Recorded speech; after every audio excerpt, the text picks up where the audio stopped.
Price the lord. National apostolic മിനിസ്ട്രിയുടെ വചനധ്യാനത്തിലേക്ക് ക്രിസ്തുയേശുവിൻ്റെ ധന്യനാമത്തിൽ ഏവർക്കും സ്നേഹവന്ദനം. ദൈവനാമത്തിന് മഹത്വം ഉണ്ടാകട്ടെ. ഇന്നത്തെ നമ്മുടെ ധ്യാനത്തിനായിട്ട്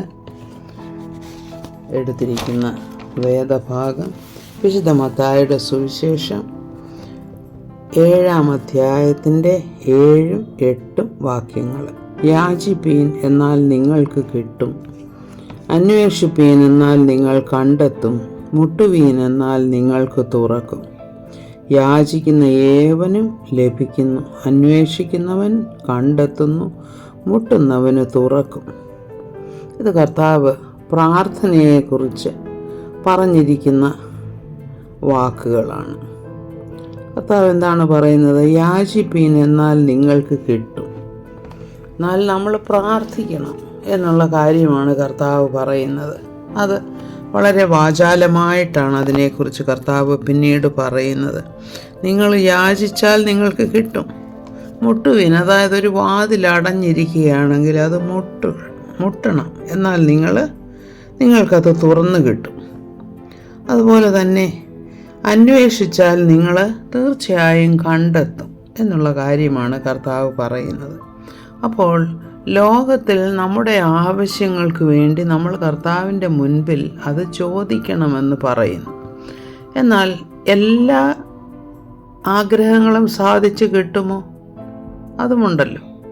അപ്പോൾ നമ്മൾ അതിനെക്കുറിച്ച് കൂടുതലായിട്ട് ചിന്തിക്കുമ്പോൾ ഇതിൻ്റെ കുറച്ചുകൂടെ വിശദീകരണമായിട്ട് നമുക്ക് വിശുദ്ധ ലൂക്കോസിൻ്റെ സുവിശേഷം 11-ാം അധ്യായത്തിൻ്റെ 13-ാമത്തെ വാക്യം വായിക്കാം. എന്താണത് പറയുന്നത്? ഇവിടെ പറയുന്നു, നിങ്ങളുടെ മക്കൾ നിങ്ങൾക്ക് നല്ല ദാനങ്ങളെ കൊടുപ്പാൻ അറിയുന്നു. നിങ്ങൾ നിങ്ങളുടെ മക്കൾക്ക് നല്ല ദാനങ്ങളെ കൊടുപ്പാൻ അറിയുന്നു എങ്കിൽ സ്വർഗസ്ഥനായ പിതാവ് തന്നോട് യാചിക്കുന്നവർക്ക് പരിശുദ്ധാത്മാവിനെ എത്രയധികം കൊടുക്കും. എന്താ ഇവിടെ നേരത്തെ വിശുദ്ധ മത്തായിയുടെ സുവിശേഷത്തിൽ എന്താ പറയുന്നത്? നിങ്ങൾ എന്ത് യാചിച്ചാലും നിങ്ങൾക്ക് കിട്ടും. ഇവിടെ എന്നാൽ സ്പെസിഫിക് ആയിട്ട് നിങ്ങൾ എന്താണ് യാചിക്കേണ്ടത് എന്ന് പറയുന്നു. എന്താണ്?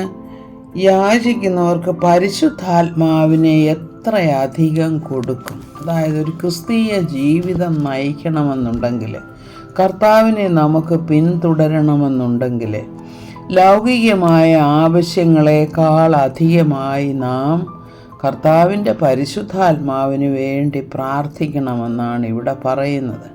എന്തുകൊണ്ടാണ് അത് അങ്ങനെ പറയാൻ കാരണം പരിശുദ്ധാത്മാവിൻ്റെ നിയന്ത്രണത്തിലാകുമ്പോൾ നാം പരിശുദ്ധാത്മാവിൻ്റെ ഹിതപ്രകാരം എന്ന് വെച്ചാൽ ദൈവഹിതപ്രകാരം ജീവിക്കുന്നവരായിട്ട് തീരും. അപ്പോൾ ലോകത്തിലെ നമ്മുടെ ആവശ്യങ്ങളൊക്കെയും കർത്താവ് തന്നെയാണ് സാധിച്ചു തരുന്നത്, അല്ലാതെ മറ്റാരുമല്ല. എങ്കിൽ തന്നെയും നമ്മുടെ ആഗ്രഹങ്ങൾ എങ്ങനെയുള്ളതായിരിക്കണമെന്ന് പരിശുദ്ധാത്മാവ് നമുക്ക് ആലോചന പറഞ്ഞു തരും. ഈ ലോകത്തിലെ സുഖങ്ങളൊക്കെ നമുക്ക് വേണം, എന്നാൽ അതിനൊക്കെയും ഒരു നിയന്ത്രണത്തിൽ അത് കൊണ്ടുവരുന്ന ഒരു അത്ഭുത ശക്തിയാണ് പരിശുദ്ധാത്മാവ്.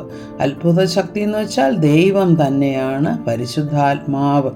അപ്പോൾ പരിശുദ്ധാത്മാവിൻ്റെ നിയന്ത്രണത്തിൽ നാം ആകുമ്പോൾ ദൈവഹിതപ്രകാരമുള്ള കാര്യം നാം ചിന്തിക്കാൻ തുടങ്ങും. ദൈവഹിതപ്രകാരമുള്ള കാര്യങ്ങൾ നാം ചിന്തിക്കുമ്പോൾ ദൈവത്തിൻ്റെ ആലോചന പ്രകാരമാണ് നാം ഈ ലോകത്തിൽ ജീവിക്കുന്നത്. അപ്പോൾ ഈ ലോകത്തിൽ നാം ദൈവമുള്ളവരായി ജീവിക്കും എന്നുള്ളതാണ് അതിൻ്റെ അർത്ഥം. അപ്പോൾ ദൈവഹിതപ്രകാരം, അതായത് കർത്താവിൻ്റെ ആത്മാവ് നമ്മിൽ വസിക്കുമ്പോൾ നാം കർത്താവിൻ്റെ ഹിതം എന്താണെന്ന് തിരിച്ചറിയും.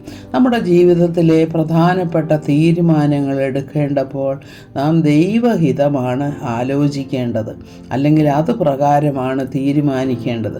നമ്മുടെ ആവശ്യങ്ങളെ സ്തോത്രത്തോടുകൂടെ കർത്താവിൻ്റെ മുൻപിൽ കൊണ്ടുവരണമെന്നാണ് പൗലോസ് അപ്പോസ്തലൻ നമ്മളോട് പറയുന്നത്.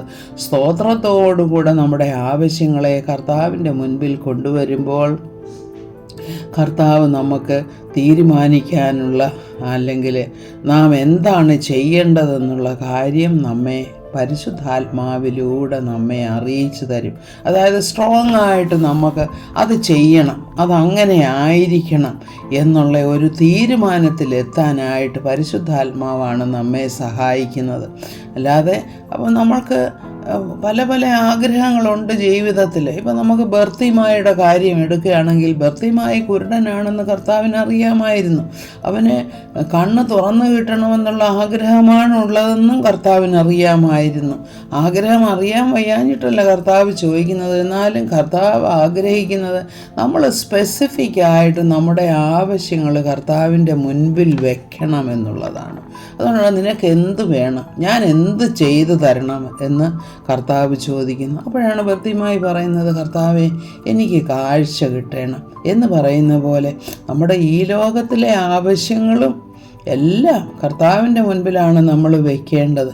അപ്പോൾ കർത്താവിൻ്റെ മുൻപിൽ നമ്മുടെ ആവശ്യങ്ങൾ വയ്ക്കുവാനായിട്ട് നാം ഒരുങ്ങുമ്പോൾ കർത്താവ് നമ്മുടെ എല്ലാ ആവശ്യങ്ങളും, ദൈവഹിതപ്രകാരമുള്ള എല്ലാ ആവശ്യങ്ങളും, നമുക്ക് നന്മയ്ക്കായിട്ടുള്ള എല്ലാ ആവശ്യങ്ങളും കർത്താവ് സാധിപ്പിച്ചു തരും. അങ്ങനെ പരിശുദ്ധാത്മാവിൻ്റെ നിയന്ത്രണത്തിൽ എപ്പോഴും ആയിരിക്കാൻ തക്കവണ്ണം കർത്താവ് നമ്മെ സഹായിക്കട്ടെ എന്ന് പ്രാർത്ഥിക്കുന്നു. സകല മഹത്വവും കർത്താവിന്. ആമേൻ. Praise the Lord.